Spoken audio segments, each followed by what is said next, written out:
good morning. We're going to go ahead and get started with some worship. Glad you joined us this morning, and hope to see you in person sometime soon. He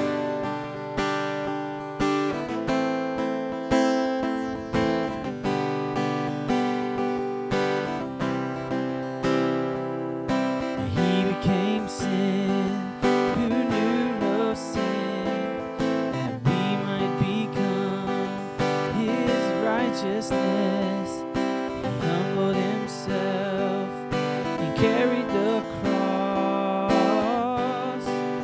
Love so amazing. Love so amazing. Jesus Messiah, the name above all names, blessed Redeemer, Emmanuel, the rescue for sinners, the ransom from heaven, Jesus Messiah, Lord of all. His body the bread, his blood the wine, broken and poured out, all for love. The whole earth trembled, and the veil was torn. Love so amazing, love so amazing. Jesus Messiah, the name above all names, blessed Redeemer, Emmanuel, the rescue for sinners, the ransom from heaven, Jesus Messiah, Lord of all. All our hope is in you. All our hope is in you. All the glory to you, God, the light of the world, Jesus Messiah, name above all names, blessed Redeemer, Emmanuel, rescue for sinners, ransom from heaven, Jesus Messiah, Lord of all.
Hey everyone, I am glad to be here with you, and I'm glad that you're here with us.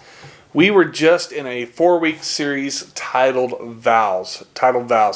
We during that series we concentrated on our relationships with our spouse and our relationship with God, strengthening our relationship with God being our utmost priority and our spouse being our second.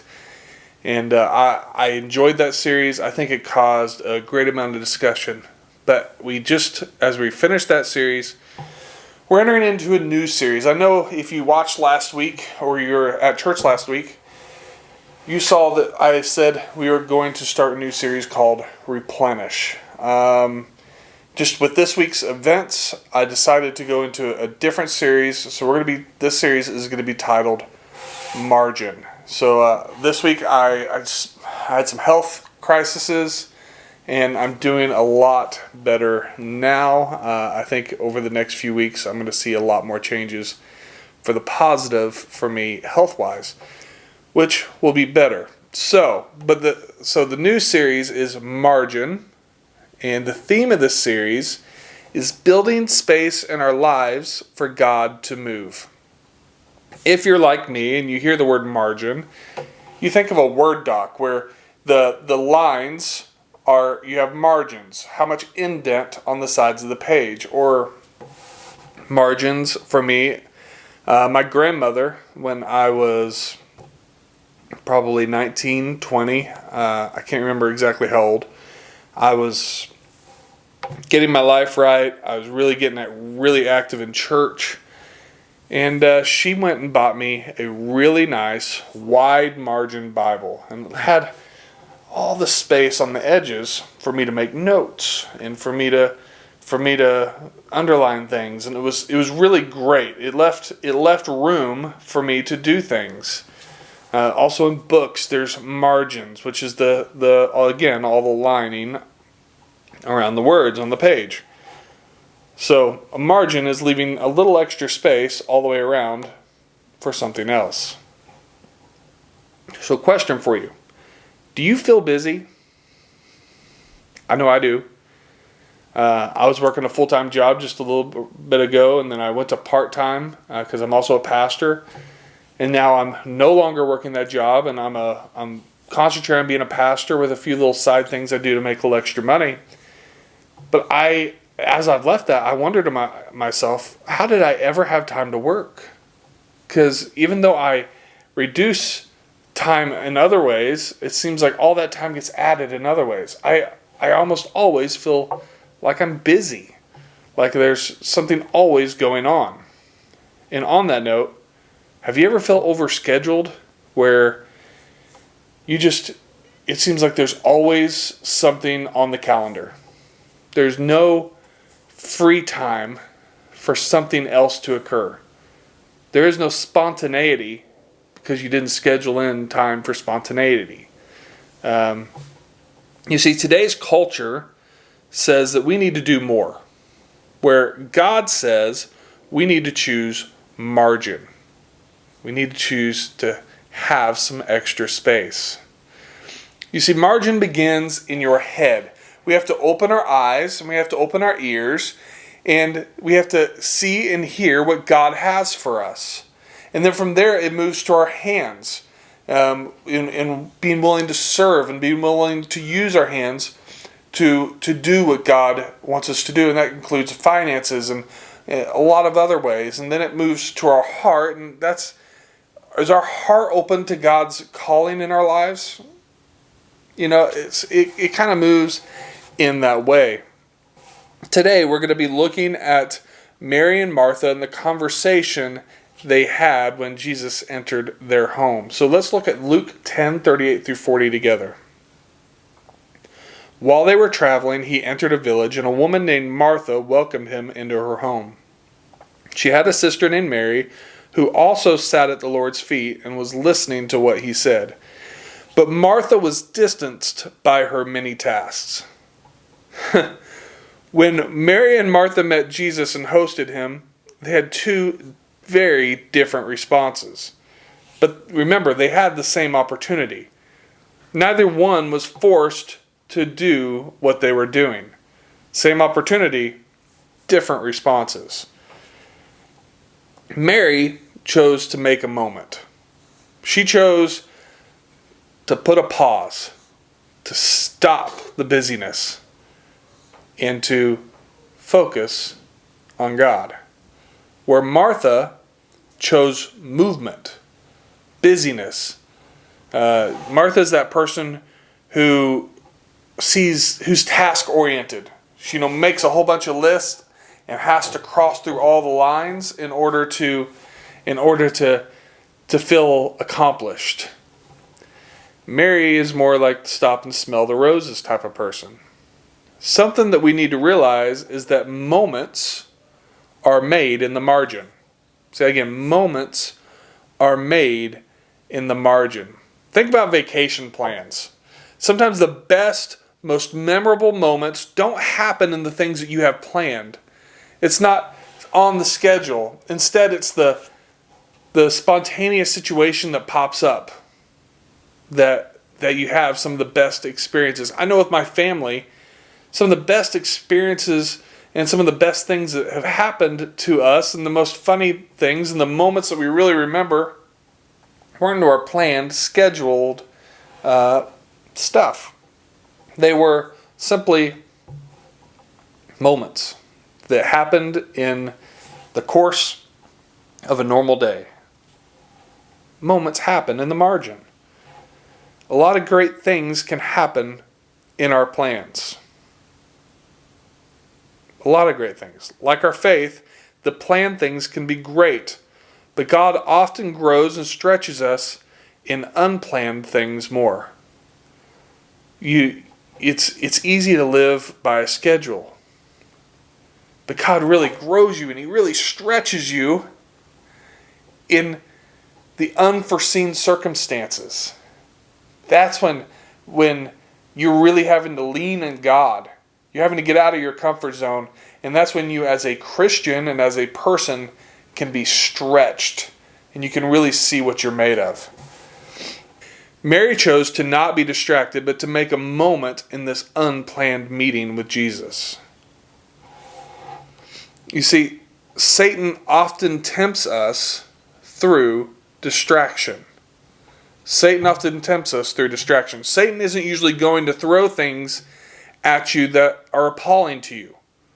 He's not going to distract you with murder. Because most of us out there, the majority, murder is appalling to you. Instead, he's going to throw little distractions at you that can steal a little bit of our time, a little bit of our attention, and can steer us and direct us away from God slowly, so that we don't even realize how far off course we've gotten. That's kind of how, that's a lot of times how Satan works. Now, as we read further, we're going to see that Mary not helping Martha absolutely bothered her. So let's look at Luke 10:40. We already looked at some of this verse. But Martha was distracted by her many tasks, and she came up and asked, "Lord, don't you care that my sister has left me to serve alone? So tell her to give me a hand." Martha is overwhelmed with tasks, and she's going to Jesus saying, "Listen, I am working my tail off. Can you please tell Mary to get up and help me? Shouldn't she help me? Tell her to stop being lazy, Lord." That's kind of what's going on here. You see, there's a fear that many of us have, and we fear the slowdown because it may cause us to listen. We fear the slowdown because it may cause us to listen. The thing God isn't impressed with is our busyness. God is not impressed with how busy you are. He's not impressed that you have a full schedule. He's not impressed that you're not sitting on the couch. Now, He probably is impressed with that a little bit. But being busy isn't being godly. That's something we need to understand. And when the margin decreases in our life, when we have less extra space, stress increases. We just had a series on marriage. Think about marriage for just a second. When time together to enjoy life decreases, the stress goes up in our marriage and the intimacy decreases.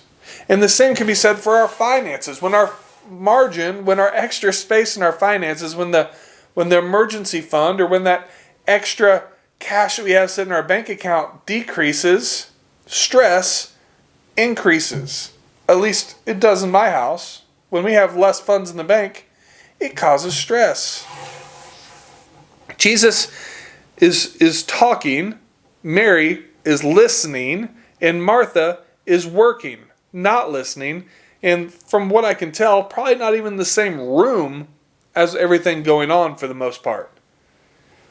So as we look further, let's look at verses 41 and 42 of chapter 10. The Lord answered her, Martha, Martha, you are worried and upset about many things, but one thing is necessary. Mary has made the right choice, and it will not be taken away from her. Martha, Martha. I just sense this exasperated tone, this disappointing kind of voice in that. Martha, Martha. Like, I expect more of you. I've used that tone a few times with my kids. Daniel. It's kind of what I'm picturing in my head as they go into this. And so Mary, you see, made the right choice. She chose Jesus over work. Now, this doesn't work for everyone, though. You can't go to your boss and sit at his feet and just like, I just want to soak up this time with you, boss. It's not going to get you very far. You're going to get fired because you're not doing work. And kids, it doesn't work with your parents either. You can't go sit at your parents' feet or sit on their lap and go, I just want to sit with you. My chores can be put off to the side. I want to spend time with you. Yeah, as a parent, I want to spend time with my kids. I also want them to get their rooms clean. That almost never happens. But we try. So this is working for Jesus, but you got to think they only had a short time with Jesus. When he started his ministry, he was 30. And at 33, he was gone. She made the right choice of spending time with Jesus because she only had a short time with him. As we go forward, we need to understand that margin, though, is not a license to be lazy. It does not, the word margin and me saying that you need margin in your life, remember, you need margin to increase to be able to listen to what God has in store for you, but it is not okay to be lazy. It is not okay to say, well, I need margin in my life, so I'm just going to do nothing. Laziness can lead to sickness just as much as busyness and stress can. Laziness is not okay. And then the next thing is margin is not about work ethic. It's about priorities. Margin is not about work ethic. It's about priorities. Where does your priorities lie? Where did Mary and Martha's priorities lie? Mary's priorities in that moment lied with Jesus, where Martha's were aligned with tasks. And another way of saying that is Mary chose margin. Culture says choose more. God says choose margin. Remember that from the beginning? Her priorities were in the right place. So let's look at Psalms 46:10. Stop fighting and know that I am God. Stop fighting can also be translated as be still. Be still and prioritize God. We all need to take a second and ask God to show us the margin. Don't be afraid of the slowdown. In some aspects of our lives, we need to have a slowdown. We need to maybe get rid of some of the things that don't need to be going on, and we need to be focusing on what God is wanting to do with us. And we need to take time and choose to sit at the feet of God. Remember, the theme of the series is building space in our lives for God to move. I don't know about you, the COVID has built some space in our lives. But many times I still feel busy, or I fill the extra time that I have with things that don't matter. Do we have some space built into our lives so that we can hear from God and we let God move? I know for me, when I'm scheduling appointments with people, I leave a gap in between appointments. A lot of that is I hate being late. So if I leave a gap, it's harder for me to be late to my next appointment. I also like to leave to get places early because it leaves time for the unexpected to happen. Well, we need to do that in our life. We need to leave time for the unexpected to happen.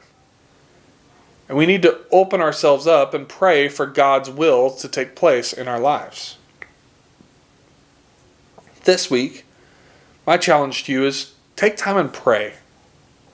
Pray to God and ask Him, Lord, show me the margin. Show me the things in my life that I need to cut to leave more time for you to move. You might have to wake up an hour earlier, or you might have to go to bed an hour later. The thing is you can find margin in your life.